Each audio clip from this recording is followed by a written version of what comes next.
December 30th, 2013, BNSF CMNRN AJ23 was parked on a siding near Miles Post 218.5 at Keithville with BNSF SD70MAC number 9735 and TMF SDS70MAC number 1623, and two rear DPUs at the back of the train, which were KCS SD70ACE number 4153, BNSF SD70MAC number 9679. On board was an engineer and the conductor. The crew went on duty at Longview, Texas at 10 p.m. the night before and made their way westbound. Unfortunately, the BNSF train was not going to go anywhere anytime soon, because there was another train that was on its way to pass by, which was the UP-NP-BSR-30 with a trio of foreign power on point. The CSX ES44DC number 5348, CSX AC44CW number 72, and the CEFX AC44CW number 1026.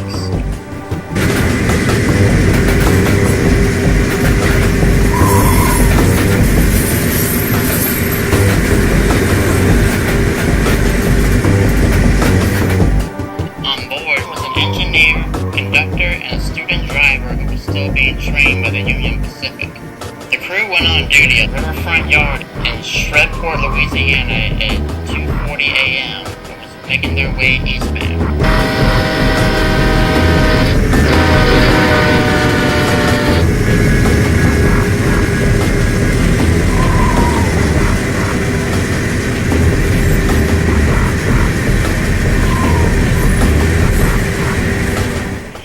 Trains were operating in non-signal territory, so they were using track warrants to stay safe.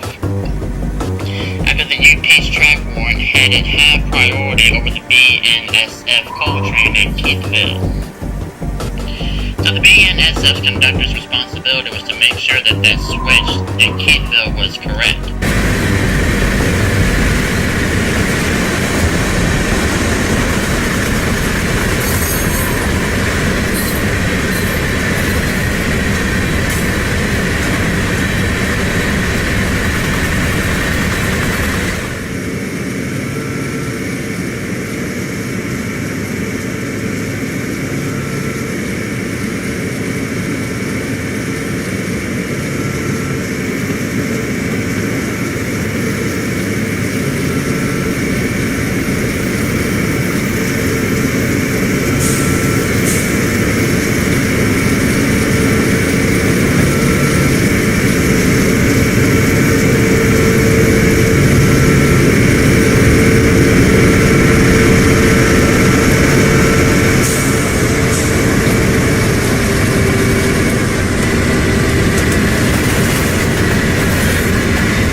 That switch was set for the siding that the BNSF was sitting in, as both trains got closer and closer to each other.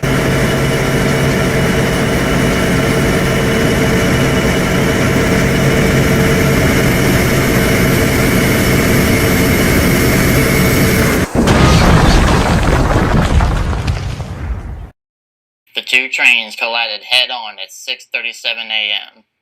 All 5 locomotives from both trains derailed, as well as 12 cars, 1 from the UP and 11 from the BNSF. Thankfully, all crew members made it out alive, but they all suffered some injuries. Obviously, the blame was pointed on the BNSF conductor for failing to set the switch for the main line. Have we seen the last of an incorrectly aligned railroad switch? Unfortunately, the answer was no. Later that day at Castleton, North Dakota, a BNSF crude oil train was making its way east through the town of Castleton. It consisted of 104 loaded tanker cars with crude oil and a buffer car on each end of the train, with BNSF-944CW number 4934, ES44AC number 5958, and ES44C4 number 6684 as a rear end DPU.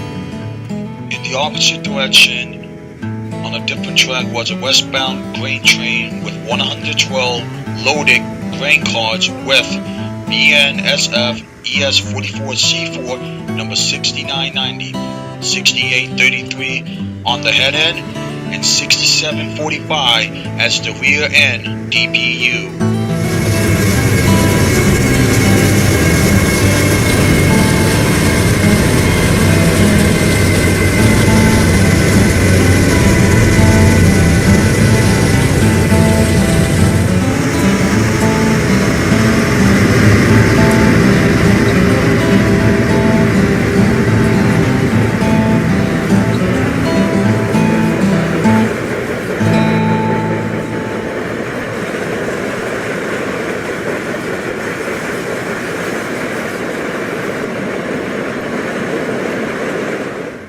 As the two trains got closer to each other, a signal maintainer nearby noticed that the 45th car of the grain train was coming off the tracks, and then it derailed along with 14 other cars that were behind it. The 14 cars stayed up front, but the 45th car, BNSF 486653, collapsed onto its left side, onto the other track that the crude oil train was thundering down on. The crew of the grain train were unaware of this at first, but the engine's computer system detected a dropping air pressure, and then the train soon went into emergency. The signal maintainer then notified the grain train of what was going on. The dispatcher then told the crude oil train that the grain train is in emergency and to be careful as well. Unfortunately, the crude oil train was traveling at nearing 50 miles per hour, and the engineer applied the emergency brakes at the last second, but it was too late.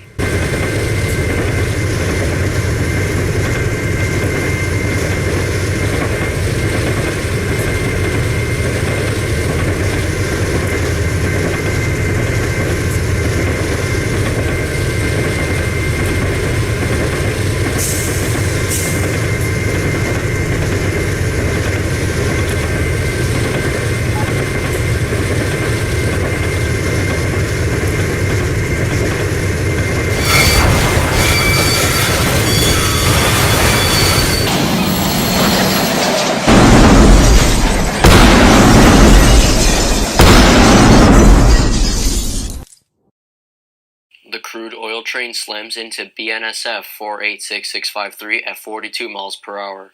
BNSF 4934 and 5958, a buffer car, and multiple tanker cars derailed. The tanker cars soon caught fire and exploded. As a result, residents who lived nearby the area were forced to evacuate. Thankfully, everyone, including the crew members from both trains, made it out alive and were also uninjured. The NTSB revealed that the cause was a hotbox on BNSF 486653, causing it to derail and fall onto the track that the oil train was going down on, causing 4934 to hit it and derail, with the tank cars blowing up behind it.